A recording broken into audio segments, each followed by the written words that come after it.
pasulyap-sulyap, nagpapapansin sa'yo. Umabot sa palitan ng mga mensahe, kilig na kilig ako.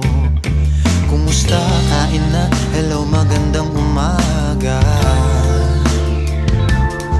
Ingat ka, pahinga, huwag kang masyadong magpupuyat pa. Naramdaman ng puso na dahan-dahan akong nahuhulog sa'yo.